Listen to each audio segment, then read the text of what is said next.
Sholawat Bushra Rumin nggih. Allahumma salli wa sallim ala sayyidina Muhammadin sahibil bushra salatan tubashiruna biha wa ahlana wa auladana wa jami'a masyayikhina wa muallimina wa talabatana wa talibatina mi yaumina hadza ila yaumil akhirah. A'udzu billahi minasy syaithanir rajim. Bismillahirrahmanirrahim. Alhamdulillahi rabbil alamin. Wassalatu wassalamu ala asyrafil anbiya'i wal mursalin sayyidil awwalina wal akhirin sayyidina wa maulana Muhammadinil amin wa ala alihi tahirin wassahabati ajma'in wattabi'in wa tabi'it tabi'ina lahum bi ihsanin ila yaumiddin. Amma ba'du.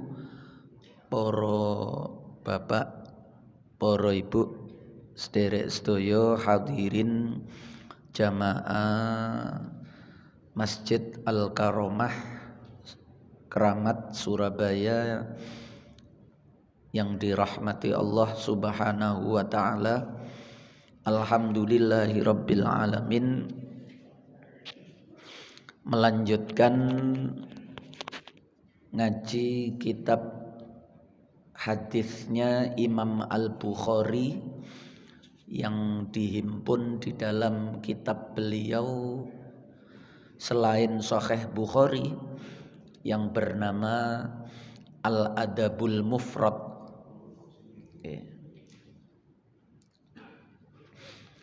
Adab kepribadian.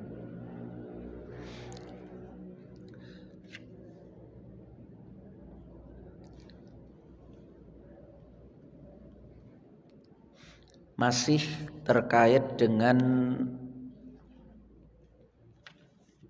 orang tua.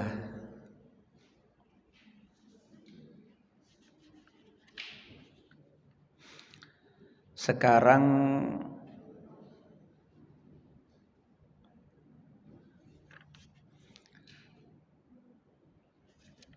babula yasubbu walidaini. Bab nerangake ora kena misui sapa anak walidayhi ing wong tuwa lorone anak.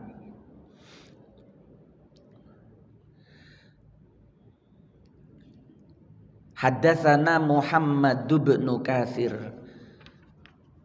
Di sini nanti misui wong tuwa niku enten kalih.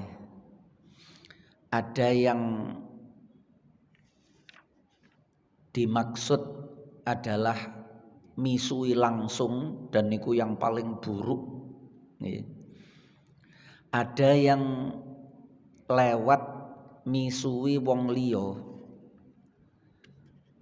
mengolok-ngolok orang lain, lalu orang lain itu mengolok-ngolok ayah dan ibu kita. Lah ngoten niku nggih jenenge nggih misui bapake. Bapak ibuke gak melok-melok, tapi gara-gara kita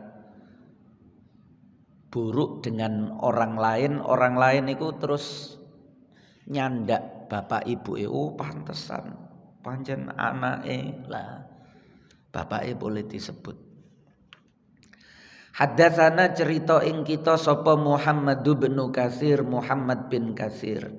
Kala ngendika sapa Muhammad bin Katsir, akhbarona ngabari ing kita sapa Sufyan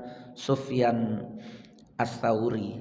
Kala ngendika sapa Sufyan, haddatsani Sa'd bin Ibrahim, Sa'ad bin Ibrahim, an Humaid bin Abdurrahman, an Abdillah bin Amr bin As. Niki Abdullah bin Amr niku sahabat Nabi yang bisa mengalahkan Abu Hurairah menurut pengakuan Abu Hurairah sendiri di dalam meriwayatkan hadis. Abu Hurairah niku kan sahabat yang paling banyak di dalam meriwayatkan hadis baginda Nabi Muhammad sallallahu alaihi wasallam. Kata Abu Hurairah, ono sing iso ngalahno aku iku, yaitu Abdullah bin Amr. Jadi ada dua, ada Amr, ada Umar. Penulisannya bedone niku ten wawu. Kalau pakai wawu bacanya Amrun, Amr. Abdullah bin Amr putranya Al-As. Putranya, bapaknya juga sahabat. Amr bin As niku sahabat, gubernur Mesir pertama yang diangkat langsung oleh Sayyidina Umar bin Khattab, ayahnya niku Amr bin As. Lah niki anake. Sehingga niki sak pantaran kali Abu Hurairah, Anas bin Malik, Abdullah bin Umar niku sak pantaran. Ketika Rasulullah wafat usianya nggih 20 tahun niku. Sehingga punya masa yang panjang, sepeninggal Rasul punya masa yang panjang untuk menceritakan hadis-hadisnya baginda Nabi. Dan dia tidak mengikuti jejak ayahnya.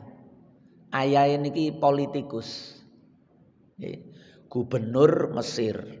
Selesai dari gubernur Mesir nanti terlibat di dalam konfliknya antara Sayyidina Ali dengan Muawiyah bin Abi Sufyan.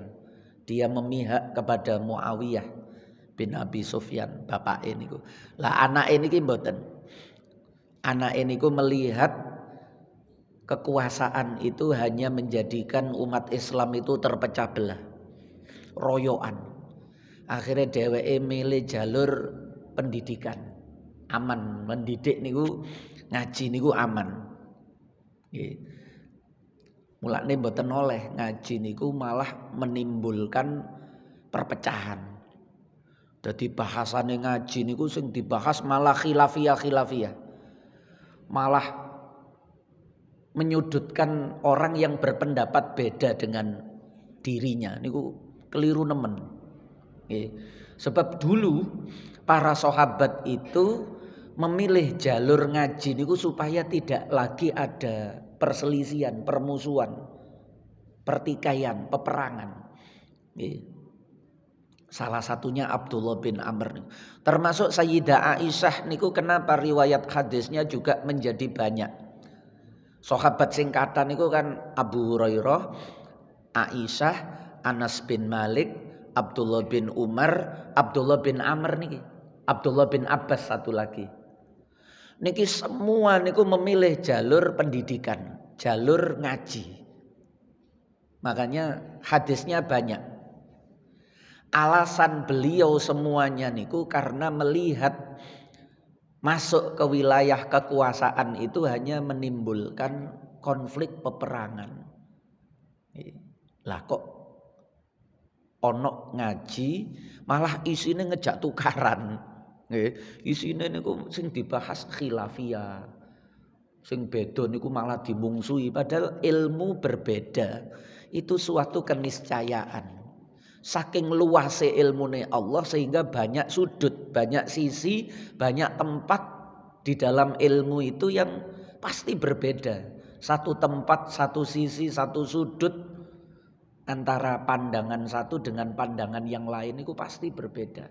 Jadi beda di dalam keilmuan itu suatu keniscayaan. Beda niku pun biasa nangone dunia keulamaan, dunia keilmuan niku biasa. Sing beda dipersoalkan niku mesti dudu ulama niku. Niku mesti mboten ulama. Niku wong bodoh sing macak ulama. Akhirnya ilmu niku dibuat pertentangan. Padahal tidak. Ilmu itu harus memaklumi adanya perbedaan-perbedaan, harus nih. Karena luasnya ilmu. Niku Abdullah bin Amr bin As, dia tidak seperti ayahnya. Yang masuk dalam dunia politik ayahnya niku piyambake mboten ngaji piyambake niki.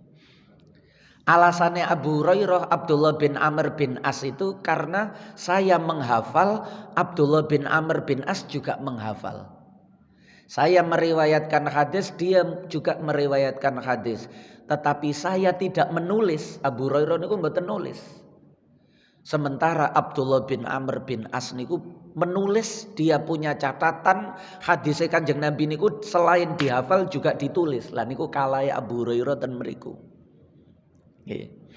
Tapi fakta yang kita terima Abu Hurairah tetap luwe kathah. Karena muridnya Abu Hurairah itu lebih banyak. Dan usia Abu Hurairah niku lebih panjang. Sehingga dia punya kesempatan banyak untuk menyampaikan hadis-hadisnya Rasulullah di mana-mana kepada banyak tabi'in.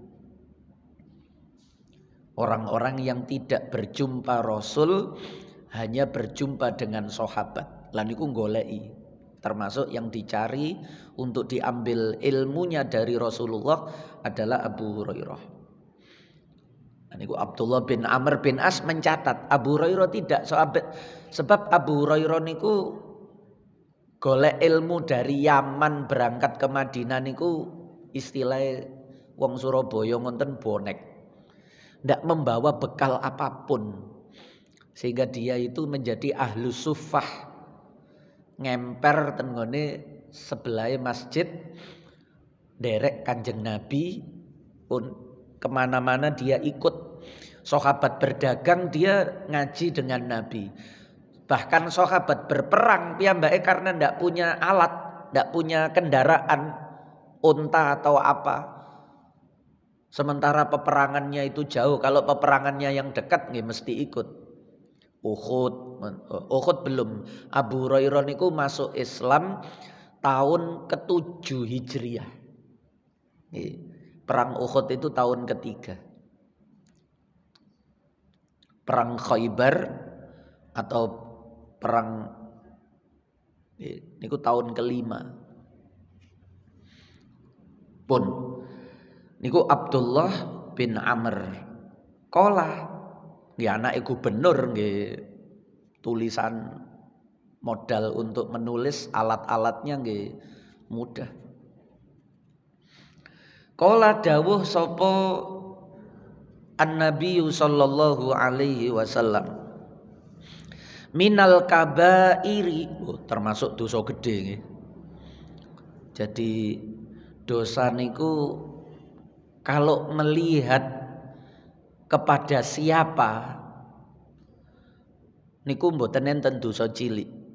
Karena kita berdosa kepada Allah yang maha besar, otomatis menjadi dosa yang besar juga. Wong kepada Allah zat yang maha besar. Kalau melihat kepada siapa kita berdosa. Tapi kalau melihat kepada dosa yang dikerjakan itu sendiri, lah niku memang ada dua. Ada yang minas shaghair, termasuk dosa-dosa yang dikategorikan kecil. Kecil dalam artian tidak adanya ancaman bagi pelaku dosa itu, ancaman siksa atau ancaman hukuman azab baik di neraka, di akhirat sana atau di dunia. Misalnya potong tangan, dicambuk, atau bahkan dirajam. Semua dosa yang ada ancaman, entah itu neraka, entah itu siksa, termasuk siksa akhirat, neraka, atau siksa kubur, atau bahkan siksa di dunia, dicambuk, dirajam. Selain itu, selain yang ada ancaman-ancamannya itu, niku para ulama menggolongkan sebagai dosa kecil. Nggih. Jadi melihat karena tidak ada ancaman, tidak ada hukuman. Nah niku dikategorikan oh berarti kecil. Kalau sampai ada hukuman, ada ancaman, lah niku berarti besar. Sampai diancem-ancem barang niku berarti berat niku. Niku ulama mengkategorikan mana yang dosa kecil, mana yang dosa besar. Sing enten ancamane misalnya mencuri potong tangan atau narkoba, minuman keras ada cambuk 80 kali. Membunuh, wah niku malah dibunuh juga, dikisos di dunia niku. Di akhirat malah wa may yaqtul mu'minan muta'ammidan fajazauhu jahannam khalidan fiha wa ghadiballahu alaihi wa la'anahu wa a'adda lahu 'adzaban 'adzima. Malah ancamannya berat membunuh niku. Nggih. Napa niku wau? Jahannam, balasannya neraka jahannam. Khalidan fiha, kekal di dalamnya. Wa ghadiballahu, dimurkai Allah. Nggih. Wa la'anahu, dilaknat oleh Allah. Wa a'adda lahu 'adzaban 'adzima, disiapkan siksa yang besar. Nah niku membunuh. Jadi membunuh niku berat. Tapi selain itu ulama mengkategorikan kecil karena tidak ada ancaman. Lah niki termasuk minal kabair. Nggih. Minal kabairi. Kalau Rasulullah sudah menyebutkan minal kabair nggih, dosa besar. Nggih. Iku termasuk setengah saking piro-piro dosa gede. Ayyastima ing yen to misui. Nggih, syatama. Ayyastima ing yen to misui sapa wong, sapa ar-rajulu pun enten fa'ile niki. Sapa ar-rajulu wong walidayhi ing bapak ibuke. Dosa besar adalah ketika seseorang itu misui. Misui niku napa nggih? Misuh nggih. Berkata kotor atau mencela, mencaci, menghina, merendahkan kedua orang tuanya. Sahabat waktu niku lho mosok ono anak sampai tega misui wong tuwane niku. Lah umpama ono nggih kebacut nggih kenemenen. Tapi para sahabat waktu niku ndak habis pikir loh, mosok iya. Masa seorang anak sampai tega misuh kepada kedua orang tuanya. Akhirnya sahabat bertanya, faqalu nuli podo takon matur sapa para sahabat. Hadis niki riwayat Bukhari kali Muslim ten nggone sahih nggih. Nek niki kan ten nggone kitab Al-Adabul Mufradnya sama Bukhari juga. Sahabat kemudian bertanya, kaifa yastimu? Kaifa hale kaya apa yastimu misui sapa rajul? Mana bisa, mana mungkin, mana ada seorang anak sampai misui wong tuwa lorone. Kola niki sing kategori kedua. Sapa Rasulullah sallallahu alaihi wasallam yastimur rajula, dia yastimu misui sapa wong ar-rajula ing wong liya, fayastimu nuli utawa fayastima nuli sebabe misui sapa wong liya niku wau abahu ing bapake wong wa ummahu lan ibuke wong.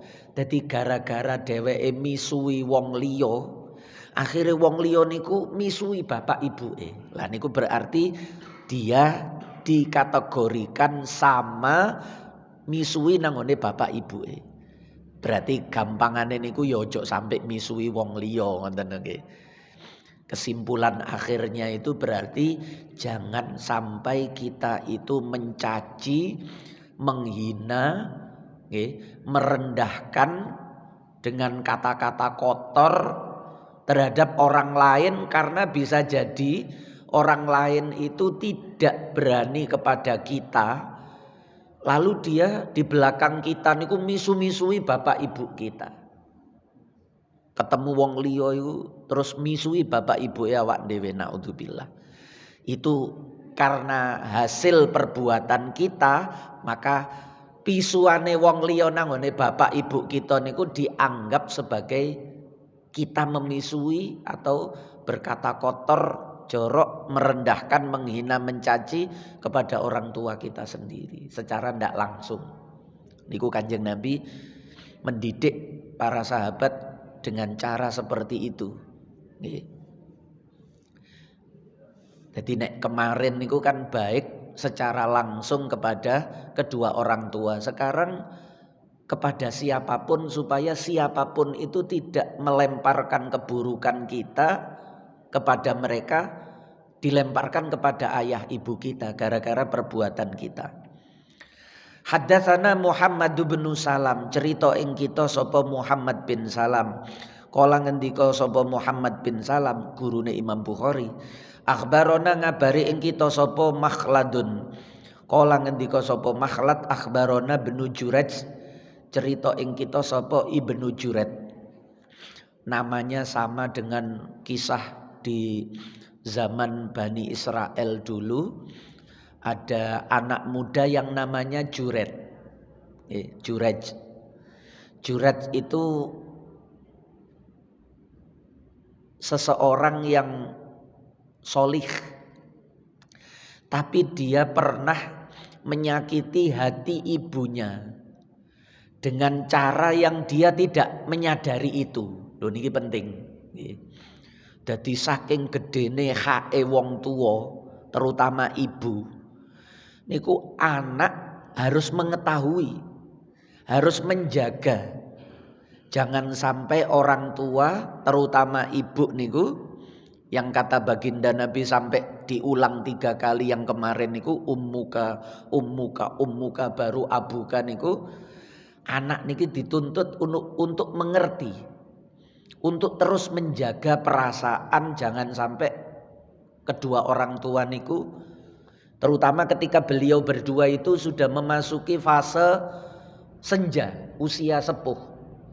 Uang niku nek pun memasuki usia sepuh, niku perasaannya lebih halus, lebih peka, cara kulit ngonten nggih seperti kulitnya lebih tipis, mudah tergores, mudah terluka.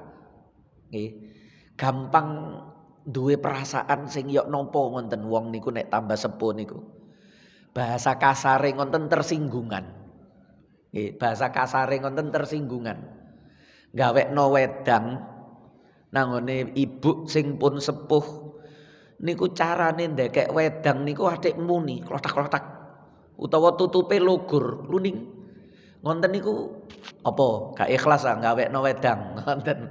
Salah paham niku dikira gak ikhlas, dikira karo ngamuk polahe sampai gelase niku muni klotak, tutupe sampai lugur.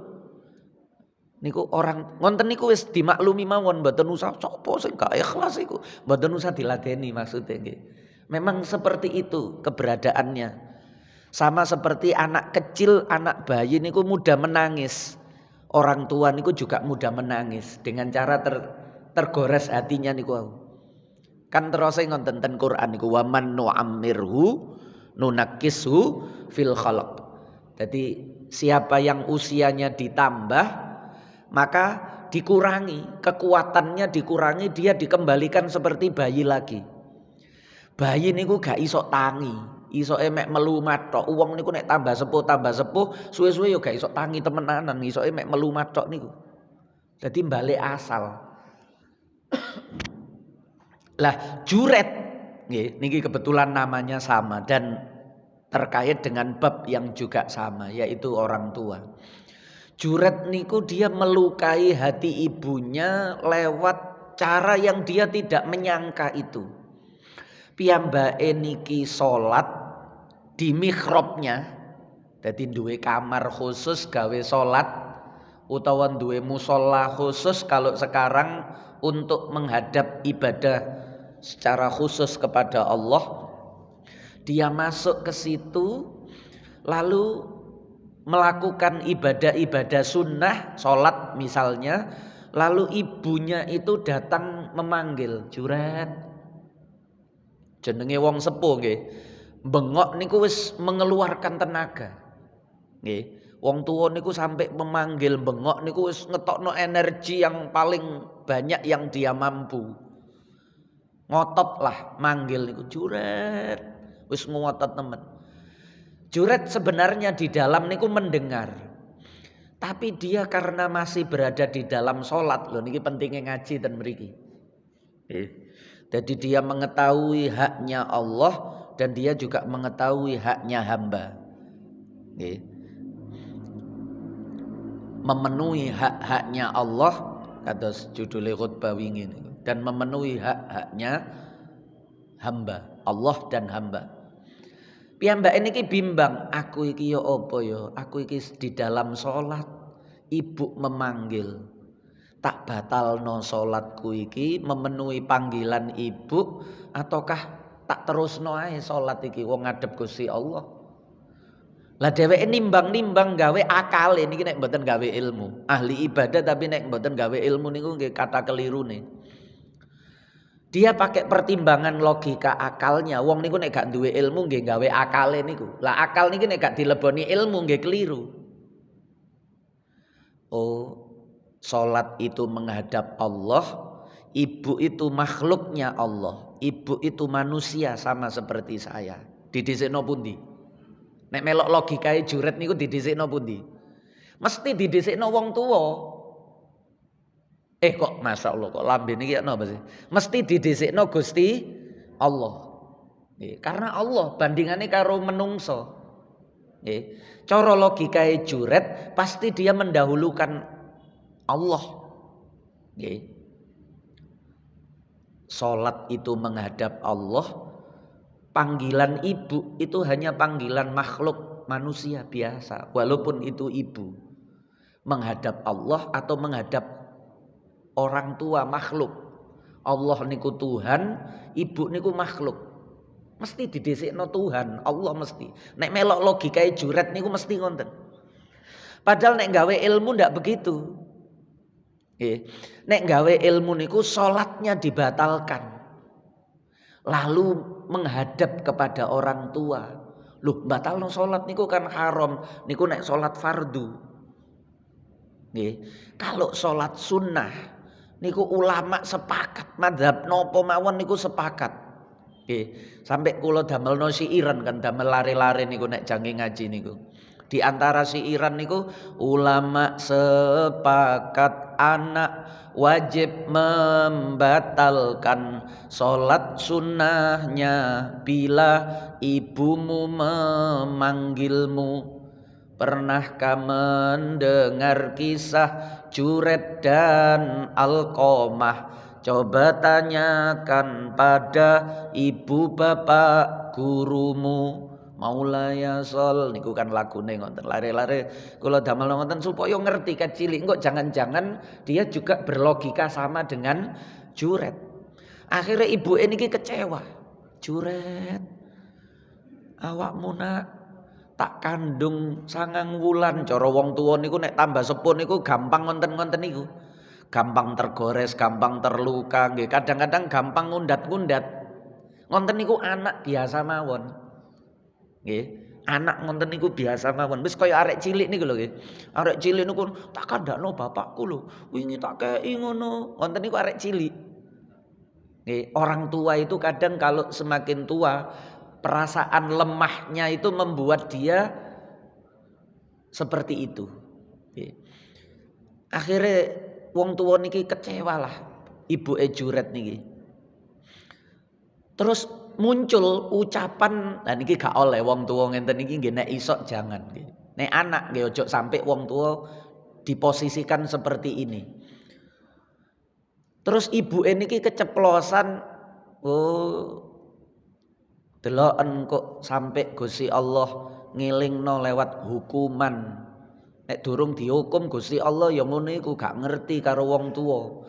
Nek durung ngrasakno, lah ngoten niku wong tuwa kadang sebagai orang tua ndak boleh, tapi sebagai anak jangan sampai memposisikan orang tua di posisi yang hanya bisa mendoakan buruk kepada anak karena sudah ndak berdaya wong tuwa niki. Akhirnya nggih terjadi niko. Juret terkenal ahli ibadah, tokoh di masyarakatnya, lalu tiba-tiba dia difitnah, ada perempuan yang mengaku hamil akibat perbuatannya dengan Juret. Nggih. Dan dia hamil betul. Zaman sakmonten nggih. Zaman sakmonten niku wong terjadi hamil di luar nikah wonten niku gegere wis nemen. Nggih. Nek zaman sak mangke ya wis gak geger-geger malah iso diunggahno nduk-ndukur kuwade barang wis karena zaman niki wis wonten niku ya napa gak iso dilawan nggih. Dianggap sebuah biasa lah. Nggih. Nah niku sampai masyarakat niku geger mosok wong Juret iku wong solih, Juret itu orang baik. Akhirnya karena perempuan itu sumpah lalu orang terprovokasi akhirnya Juret niki tempat ibadahnya niku sampai dirobohno, dirusak. Oh, ternyata kebaikannya hanya kedok. Dia ternyata di belakang kita perbuatannya seperti ini, seperti itu. Wonten masyarakat niku. Akhirnya sampai kemudian turun nggih. Cara nek Juret niku wali ngonten karomahe metu. Niki termasuk yang diceritakan oleh baginda Nabi, ada 4 bayi yang ketika kecil niku dia sudah bisa berbicara. Salah satunya Juret niki. Niki kisahnya Kanjeng Nabi niki. Kisah Juret niki kisahnya Kanjeng Nabi. Termasuk Juret niki. Yang kedua Nabi Isa. Yang ketiga zaman Nabi Yusuf niku. Nabi Yusuf niku ketika lari dikejar kali Zulaikha melewati 7 pintu. Nggih. Melewati 7 pintu niku nggih. Lalu pintu yang tadinya sudah dikunci oleh Zulaikha supaya dia aman untuk memperdaya Nabi Yusuf niku tiba-tiba terbuka dengan sendirinya. Nggih. Pintu-pintu niku terbuka dengan sendirinya ketika sampai di ujung pintu yang paling luar nggih. Zulaikha niki berhasil mengejar Yusuf, dia menarik dari belakang dan niku di luar pintu sudah ada orang, seorang ibu yang termasuk pembantu di istananya Zulaikha sedang menyusui bayinya. Lah nanti yang menjadi saksi di pengadilan niku bayi niki. Bayi niki iso ngomong. Nggih. Jadi ingkana qamisuhu qudda min duburin niku bayi niki. Niku zaman Nabi Yusuf. Niku yang satunya lagi seorang ibu yang juga lagi menyusui anaknya, lalu datang seorang yang gagah naik kuda. Terus ibu niki berkata, muga-muga ya Allah anak sing kula susoni niki anak kula niki benjing dadi kaya wong lanang niku, ganteng, gagah, kendaraane bagus. Anak niki tiba-tiba melepas mulutnya dari susu ibu niku, terus dia berkata kepada Allah berdoa, "Ndak, ya Allah jangan dikabulkan doa ibu saya. Saya ndak mau seperti laki-laki itu." Nggih. Ibuke heran, anake kok iso ngomong. Lalu lewat lagi seorang perempuan yang diseret-seret, dicambuk, dihukum. Ibunya lalu berdoa, "Ojo sampai anakku koyok perempuan itu." Anak niki lalu dia berkata, "Ya Allah jadikan aku seperti perempuan itu." Lah niku ternyata laki-laki yang gagah tadi adalah seorang pemimpin yang dolim. Jadi gagah niku gagah yang digunakan untuk kedoliman. Sementara perempuan yang diseret, dicambuk niku dia difitnah mencuri. Padahal dia tidak mencuri, dia perempuan baik-baik. Nah niku 4 bayi yang bisa bicara ketika dia masih kecil kata baginda Nabi, salah satunya Juret niki. Akhirnya waktu wis koyok ngonten niku posisine wis terdesak Juret. Dia mungkin mau dihakimi masa ngonten niku. Wis ngene ae lho. Besok nek adik bayine iku lahir gawon rene. Kita tanya sama-sama. Nggih. Sampeyan saya melakukan pembelaan sampean semua ndak percaya. Sampean lebih percaya kepada perempuan itu. Sudah, nanti kalau bayi itu lahir bawa ke sini. Kita tanya sama-sama siapa ayahnya. Nah, tidak beberapa lama kemudian, beberapa waktu kemudian perempuan itu melahirkan, lalu dibawa bayinya di hadapan juret, di hadapan orang banyak, lalu ditanya, "Bapakmu sopo?" Lalu dia menjawab, "Ayahku adalah seorang pengembala kambing di luar desa." Nah, perempuan ini kaget. Ternyata dia itu kemarin ada orang lain yang memfitnah juret, karena tidak berhasil dia menyewa perempuan ini untuk menggoda juret, dan juret tidak tergoda. Dijak hubungan dijak zina kasarane oleh perempuan pelacur niki, juret tidak mau. Akhirnya perempuan ini supaya dikatakan berhasil oleh suruhane niku wau, dia berzina dengan laki-laki pengembala, lalu mengakui bahwa itu berhasil zina dengan juret. Lah niku juret niki. Nggih. Namanya sama tapi bukan niku nggih. Bukan juret yang meriwayatkan hadis niki, namanya sama. Akhbarona Ibnu Jurayj. Nggih. Kala ngendika sapa Ibnu Jurayj, sami'tu krungu sapa ingsun Muhammad bin Al-Haris bin Sufyan, ing Muhammad bin Haris bin Sufyan, yaz'umu hale menduga nyipto sapa Muhammad bin Haris bin Sufyan anna Urwata bin Iyad, sak temene Urwah bin Iyad iku akhbarahu ngabari sapa Urwah bin Iyad annahu sami'a Abdullah bin Amr bin As. Oh sami niki nggih hadise. Sak temene Urwah bin Iyad iku krungu Abdullah bin Amr bin As, ing Abdullah bin Amr bin As yaqulu hale ngendika sapa Abdullah bin Amr bin As. Nek niki jenenge hadis napa marfu nggih. Hadis marfu itu hadis yang periwayatannya itu berhenti pada sahabat nggih. Hadis yang periwayatannya itu tidak qala Rasulullah tapi qala sahabat. Sahabat ini berkata, tapi itu kalau disinkronkan dengan hadis lain niku sabdanya Nabi. Cuma dalam riwayat ini tidak pakai menyebutkan qala Rasulullah. Tapi kalau di riwayat lain seperti sebelumnya tadi niku qala Nabi sallallahu alaihi wasallam niku hadis. Tapi di riwayat ini hanya berhenti kepada sahabat Abdullah bin Amr bin As. Perkataannya mirip. Minal kabairi indallah, termasuk setengah saking piro-piro dosa gede. Nggih. Dosa gede niku nek diistighfari nggih telas. Mulane enten makalah niku napa nika?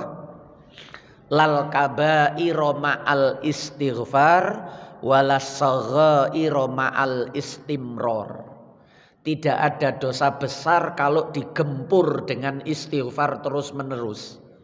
Dosa besar seperti apapun kalau orang itu senantiasa minta ampun istighfar kepada Allah, maka dosa besar itu menjadi habis diampuni oleh Allah. Dan tidak ada dosa kecil kalau dilakukan terus menerus. Walas saghairu ma'al istimror. Cilik tapi diterusno. Wala cilik ae. Wala cilik ae. Wis dosa cilik ae. Dosa cilik ae. Terus nggih sedikit demi sedikit lama-lama nggih menjadi bukit, dadi istilah kita kan, malah wis dadi peribahasa. Dosa juga begitu. Nek nduk Quran niku kallabal rona ala qulubihim makanu yaksibun. Dosa sekecil apapun itu meninggalkan noda di dalam hati. Nek dosane titik ya tul ngonten. Nek dosane gedhe nggih piyok langsung nutupi hati. Semakin banyak dosa yang dilakukan lalu tidak dibarengi dengan memperbanyak istighfar. Mulane istighfar niku nek cara Kanjeng Nabi Sedina niku tobat nang Allah niku nggih sampai ping 100. Tobat niku lho ping 100. Ya Allah, kula tobat Gusti. Kula tobat ya Allah, mari ngenten kula dadi tiyang sae. Ngoten niku ping 100. Nggih. Kenapa? Supaya noda kotor yang nempel di dalam hati niku hilang. Digosok, digobrot, nggih. Dibersihkan dengan istighfar. Menjadi hilang. Tapi kalau dibiarkan, ala dosa cilik. Terus ndak terbiasa istighfar, ndak terbiasa tobat, nggih. Maka akan menumpuk sampai tertutup hatinya niku, gelap. Cahayanya sudah ndak nampak. Dia ndak memancarkan cahaya, dia juga tidak menerima cahaya dari luar. Kerungu nasihat Quran, nasihat hadis, nasihat ulama, nasihat orang solih, nasihat orang tua atau siapa saja, dia tidak bisa mengambil karena hatinya sudah tertutup. Nek ketutup suwe-suwe nggih mati. Nggih. Niku nek cara Quran la ta'mal absar walakin ta'mal qulubul lati fis sudur. Bukan buta mata, dadi lagune Rhoma Irama kan niki nggih. Bukan buta mata tapi buta hati. Nah niku nggih karena dosa tadi niku yang tidak dibarengi dengan istighfar sebanyak mungkin. Niki bedane kita kali Nabi Adam. Nabi Adam niku keliru sepisan, tobaté 40 tahun. Sujud nang Allah 40 tahun. Ngetuni dosa sepisan niku. Nggih. Sing dilarang wala taqraba hadhihi syajarata fatakuna minadh dhalimin niku tok. 40 tahun sujud. Awak dhewe dosa 40 tahun gak ngerasa salah nggih. Nah, niku menungso niku ngoten. Nek niru Nabi Adam aman. Niru bapake aman. Minal kabairi indallah ayyastasibba. Jadi nek ndukur niku yastima, satmun, satama, nek mriki sabbaya subuh sami. Meso maknane niku. Sapa arrujulu wong liwalidayhi marang wong tuwa lorone.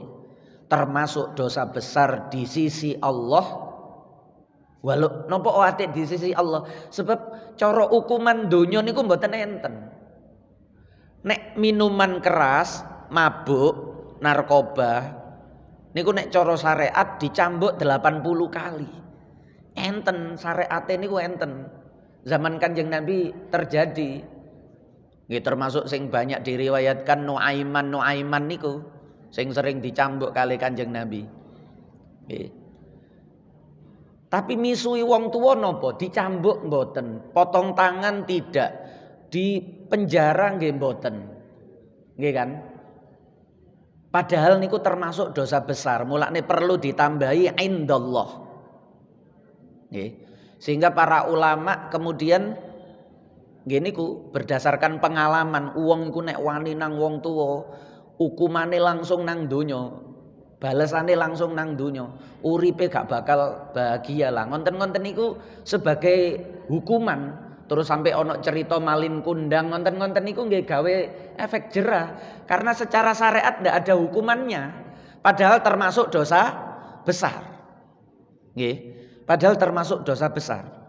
Lah niku mulane ditambahi indallah. Sampun. Babul buka il waliden sampai nggarai wong tuwa nangis wallahu a'lamu bissawab. Al-Fatihah. A'udzu billahi minasyaitonir rajim. Bismillahirrahmanirrahim. Alhamdulillahirabbil alamin arrahmanir rahim maliki yaumiddin. Iyyaka na'budu wa iyyaka nasta'in ihdinas siratal mustaqim. Siratal ladzina an'amta 'alaihim ghairil maghdubi 'alaihim waladdallin. Amin. Nggih, barangkali ada yang ditanyakan monggo.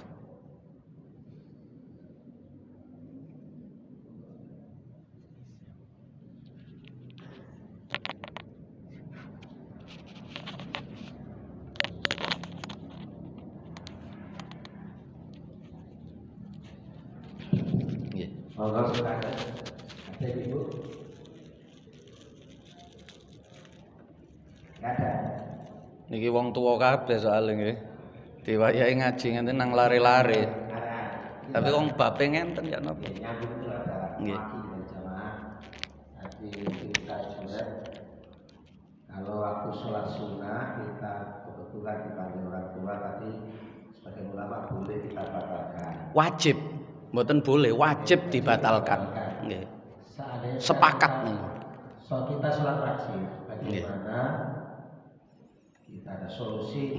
Pas kita sholat wajib Allahu Akbar, orang tua memanggil. Bagaimana kita sholat jalan terus, dipanggil orang tua juga jalan terus, kita tahu bahwa kita ada waktu sholat. Lihat dari solusinya. Kita waktu sholat wajib dipanggil orang tua kan tidak boleh dibatalkan. Bagaimana? Solusi kita jalan terus sholat dengan Allah, dengan orang tua juga tahu. Jadi kalau yang memanggil itu ibu, niki dibedakno salat sunah rumiyin nggih. Kula dereng lengkap. Jadi kalau yang memanggil itu ibu dan kita niki salat sunnah niku wajib membatalkan. Tapi kalau yang memanggil niku bapak, niku khilaf para ulama. Sebagian niki nek bapak baru khilaf. Nek ibu sepakat dan salatnya sunnah.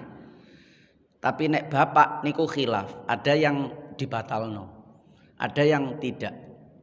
Nek salat wajib mboten dibatalno, tapi dikasih jalan tengah, yaitu salatnya itu dikeraskan walaupun zuhur asar. Mengeraskan bacaan niku kan sekedar mboten sunnah ngonten mawon. Nek zuhur asar niku lho nggih. Zuhur asar niku kan sunnahnya melirihkan. Lah kita mengeraskan niku hanya tidak melakukan sunnah ngonten mawon, tapi kita sedang melakukan kewajiban, yaitu menjawab panggilannya orang tua lewat mengeraskan bacaan sholat fardu niku solusine ngonten. Jadi sami Allahu liman hamidah dipuanterno wonten niku berarti sholat fardu. Lah ibuke nggih kudu ngerti. Oh anakku sholat, dibanterno berarti iki sholat fardu. Nek adik sholat sunnah wis ngerti kok anakku iki nek sunnah tak celuk batalno dhek sholate niku. Nah niku solusinya begitu. Jadi anak ya kudu ngerti sing koyok ngonten niku, wong tuwa nggih kudu ngerti sing koyok ngonten niku. Nggih. Jadi nek sholat fardu sepakat tidak boleh membatalkan, baik ayah maupun ibu, tapi solusinya niku wau mengeraskan bacaan. Sebab panggilan orang tua tetap wajib. Panggilan orang tua tetap wajib. Cuma podo wajibe. Niki salate salat wajib juga. Nggih. Maka kita ngalah nangone kesunahan di dalam salat. Kesunahane salat zuhur asar niku melirihkan, niku yang kita kalahkan, kita keraskan demi orang tua niki yang wajib. Niku carane ngoten. Ulama niku lho nggih. Niku nek gawe ilmu niku ngonten metune niku.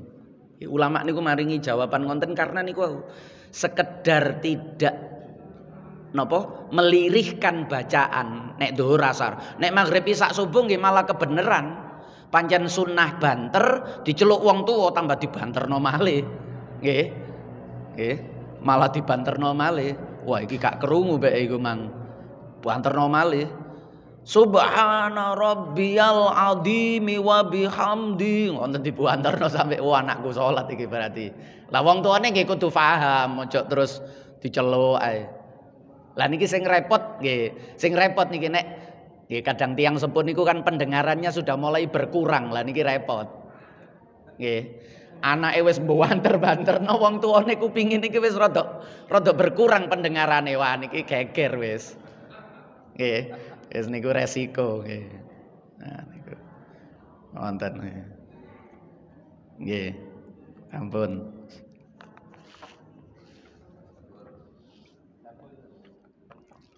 Maulaya salli wa sallim daiman abada ala habibika khairil khalqi kullihim huwal habibul ladzi turja syafa'atuhu likulli haulim minal ahwali muqtahimi ya rabbi bil mustafa balligh maqasidana waghfir lana ma madha ya wasi'al karami ya arhamar rahimin ya arhamar rahimin ya arhamar rahimin farrij 'alal muslimin. Ngapunten ingkang kathah, sama-sama kita tutup dengan kafaratul majelis. Subhanakallahumma wa bihamdika asyhadu alla ilaha illa anta astaghfiruka wa atubu ilaik. Wassalamualaikum warahmatullahi wabarakatuh.